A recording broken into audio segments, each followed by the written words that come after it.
ఎన్నికలకు ముందు నేను చెప్పా, చంద్రబాబు నాయుడు నమ్మడం అంటే చంద్రముఖిని నిద్ర లేపడమే అని. ఇదే మాటలు నేను ఎన్నికలప్పుడు చెప్పిన. చంద్రబాబు నాయుడు నమ్మడం అంటే పులి నోట్లో తలబెట్టడమే అని చెప్పి ఇదే మాటలే నేను చెప్పా. మేనిఫెస్టో ప్రజెంటేషన్ చేసేటప్పుడు ఇక్కడే ఇలా నిల్చుని ఇలా మేనిఫెస్టోని ఇలా చూపించా. మన మేనిఫెస్టోని ఇలా చూపిస్తూ వాళ్ళు చెప్పిన మేనిఫెస్టో హామీలను కూడా ఇలానే చూపిస్తూ చెప్పా. ఇది సాధ్యమయ్యేటివి కాదయ్యా చంద్రబాబు నాయుడు చెప్పేటివి. రాష్ట్రానికి సంబంధించిన బడ్జెట్ ఇది, మనం చేస్తూ ఉన్న బటన్ నొక్కే కార్యక్రమం ఇది, దీనికే ఇంత డబ్బు ఖర్చు అవుతుంది. మరి చంద్రబాబు నాయుడు ఏమో 1,72,000 కోట్లు సంవత్సరానికి అయ్యే ప్రతిపాదనలు ఆయన చెప్తా ఉన్నాడు. సూపర్ 6లు మోసము, సూపర్ 7లు మోసము అని చెప్పి చెబుతూ మనమేం చేయగలుగుతాము అన్నది కూడా ప్రజలకు అర్థమయ్యేట్టుగా కూడా మేనిఫెస్టో సందర్భంగా కూడా చెప్పడం జరిగింది.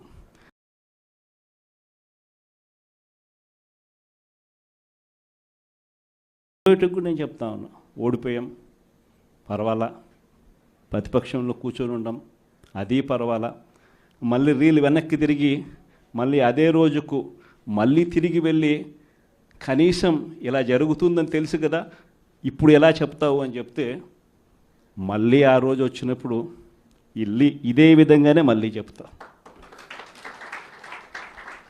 ఎందుకనంటే రాజకీయాలలో విలువలు, విశ్వసనీయత అన్న పదానికి అర్థం అది. ఎన్నికలు ఎప్పుడొచ్చినా కూడా అదే విలువలు, అదే విశ్వసనీయత అన్న ఒకే ఒక్క పదం మీద మళ్ళీ వైఎస్ఆర్సీపీ మళ్ళీ అఖండ మెజారిటీతో మళ్ళీ గవర్నమెంట్.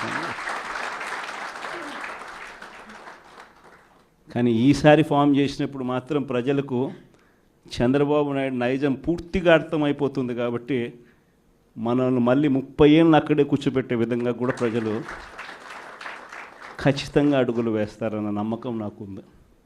ఎందుకంటే ఈరోజు ఒకవైపున ఇచ్చిన హామీలన్నీ కూడా పక్కకి వెళ్ళిపోవడం అన్నది ఒక ఆస్పెక్ట్ అయితే, రెండో ఆస్పెక్ట్ ఏమిటి అని అంటే ప్రతి వ్యవస్థ నిర్వీర్యం అయిపోయింది. కేవలం చంద్రబాబు నాయుడు గారి ప్రభుత్వం రాకమునుపు మన ప్రభుత్వం ఉన్నది. మళ్ళీ మన ప్రభుత్వంలో ఎలా ప్రతిదీ కూడా ఎలా పగడ్బందీగా ఎలా జరిగింది, చంద్రబాబు నాయుడు ఎందుకు చేయలేకపోతున్నాడు, ఈ చర్చ ప్రతి ఇంట్లోనూ కూడా జరుగుతూ ఉంది. ప్రతి పథకము కూడా ట్రాన్స్పరెంట్గా, పారదర్శకంగా ప్రతి ఇంటికి చేర్చే పరిస్థితి నుంచి ఈరోజు అన్ని కొలాప్స్. కేవలం 9 నెలలు. ఒకవైపున వ్యవస్థలన్నీ కొలాప్స్, మరోవైపున ఏది చూసినా స్కామే. ఏ గ్రామంలో చూసినా బెల్ట్ షాపులు. ఎమ్మెల్యే దగ్గరుండి ఆక్షన్ పాడిస్తూ ఉన్నాడు. 2 లక్షల 3 లక్షల నీ ఇష్టం. ఆ 2 లక్షలు కట్టడానికి పోలీసులు సపోర్ట్ చేస్తారు, దగ్గరుండి మద్యం అమ్మేట్టుగా. ఎంఆర్పి రేటుకు వాళ్ళు కొనుక్కుంటారు, ఎంఆర్పి రేటు ప్లస్ ఇలా ప్రాఫిట్ వేసుకొని వాళ్ళు అమ్ముతారు. ఏ గ్రామంలో చూసినా కూడా, ఏ బంకులో కూడా ఈరోజు మద్యమే కనిపిస్తూ ఉంది. మొట్టమొదటిసారిగా గవర్నమెంట్ నడుపుతా ఉన్న మద్యం షాపులను తీసేసి ప్రైవేట్ వాళ్ళని తీసుకొచ్చేసినారు. ఇసుక ఎక్కడ పడితే అక్కడ డబల్ ద రేటుకి అమ్ముతూ ఉన్నారు. ప్రతి నియోజకవర్గంలోని ప్యాకాట క్లబ్బులు ఎక్కడ పడితే అక్కడ కనిపిస్తూ ఉన్నాయి. ప్రతి నియోజకవర్గంలో ఏ పని జరగాలన్నా కూడా, ఫ్యాక్టరీ నడపాలన్నా, ఆ నియోజకవర్గంలో మైన్ ఒకవేళ చేస్తూ ఉంటే చేసుకోవాలన్నా, ఏదైనా కూడా నాకింత నీకింత అని ఎమ్మెల్యే దగ్గర నుంచి మొదలైతే చంద్రబాబు నాయుడు దాకా పంచుకోవడాలి. ఇవన్నీ కూడా ఏ స్థాయిలో జరుగుతూ ఉన్నాయనంటే నిజంగా ఈరోజు వైఎస్ఆర్సీపీ పార్టీ కానీ, వైఎస్ఆర్సీపీ ఎమ్మెల్యేలు కానీ ఈరోజు నిజంగా చాలా మంచోళ్ళ కింద కనిపిస్తూ ఉన్నారు ప్రజలకు. ఆ స్థాయిలో కేవలం 9 నెలల కాలంలోనే ఇంత దారుణంగా పడిపోయినాయి. ఇవన్నీ కూడా ఎందుకు నేను చెప్తా ఉన్నాను అని అంటే, ఈరోజు కష్టాలు అనేటివి వస్తాయి. ప్రతిపక్షంలో ఉన్నప్పుడు, రాజకీయాలలో మరీ ముఖ్యంగా ఉన్నప్పుడు ప్రతి ఒక్కరూ కూడా ఒక్కటే గుర్తుపెట్టుకోవాలి, కష్టం రానిదే సుఖం రాదు. ప్రతి మనిషి జీవితంలో కూడా కష్టాలు సుఖాలు అనేది పార్ట్ అండ్ పార్సల్. ప్రతిపక్షంలో ఉన్నప్పుడు మన కష్టాలు కనిపిస్తాయి, కానీ ఆ ప్రతిపక్షంలో ఉన్నప్పుడు ఆ కష్టాలలో వచ్చినప్పుడు మనం ఆ కష్టాలను ఎలా ఎదుర్కొంటాం అన్నది మనల్ని లీడర్లు చేస్తాయి. కష్టం వచ్చినప్పుడు మన క్యారెక్టర్ను మనం అమ్మేసుకుంటే, మన వ్యక్తిత్వాన్ని మనం అమ్మేసుకుంటే, ఒక్కసారి బాటిల్లో ఉన్న నీళ్ళు బాటిల్లో ఉంటే బాటిల్లో నీళ్ళు తాగుతాం, బాటిల్లో ఉన్న నీళ్ళు ఒక్కసారి ఇలా పడేసినామనంటే భూమిలోకి పడిపోతాయి, మళ్ళీ ఏరుకోలేం.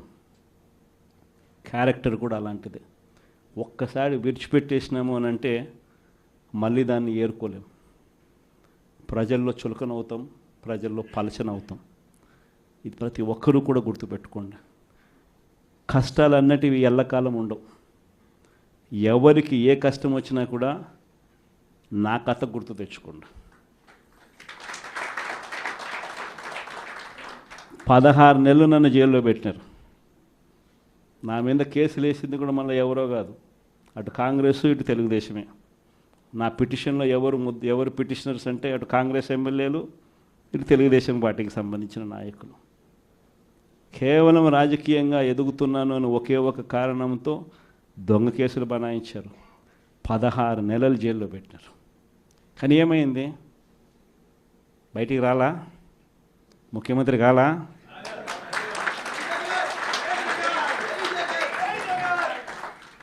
ప్రతి ఒక్కరు ఇది గుర్తుపెట్టుకోండి. ఎవరికైనా ఇంతే. మహా చేస్తే వీళ్ళు ఏం చేయగలుగుతారు? దొంగ కేసులు పెడతారు, కాదండంలా బెదిరిస్తారు, కాదండంలా మహా అయితే 3 నెలలు లోపల వేస్తారు, అది కాదండంలా. కానీ ఏం చేస్తారు? 3 నెలల తర్వాత మళ్ళా వస్తాం, రెట్టించిన ఉత్సాహంతో మళ్ళా పనిచేస్తాం. ఎవరెవరైతే మిమ్మల్ని జైల్లో పెట్టే కార్యక్రమం ఎవరెవరైతే చేస్తారో, మంచి చేసిన వాళ్ళని గుర్తుపెట్టుకోండి, చెడు చేసిన వాడిని గుర్తుపెట్టుకోండి. ఇద్దరిని గుర్తుపెట్టుకోమని చెప్తాను. ఊరికే చూస్తూ ఊరుకోం. వైఎస్ఆర్ కాంగ్రెస్ పార్టీ బ్రతుకుతుంది. వైఎస్ఆర్ కాంగ్రెస్ పార్టీ ఈ రాష్ట్రాన్ని ఏలుతుంది అని కూడా ఈ సందర్భంగా చెప్తాను. మరో 30 సంవత్సరాలు ఏళ్తామని కూడా ఈ సందర్భంగా కూడా మరి గట్టిగా కూడా చెప్తాను. కాబట్టి ఎవ్వరూ కూడా వైఎస్ఆర్ కాంగ్రెస్ పార్టీకి సంబంధించిన ఏ కార్యకర్త వెంటికి కూడా పీకలేడు అని చెప్పి కూడా ఈ సందర్భంగా చెప్తాను.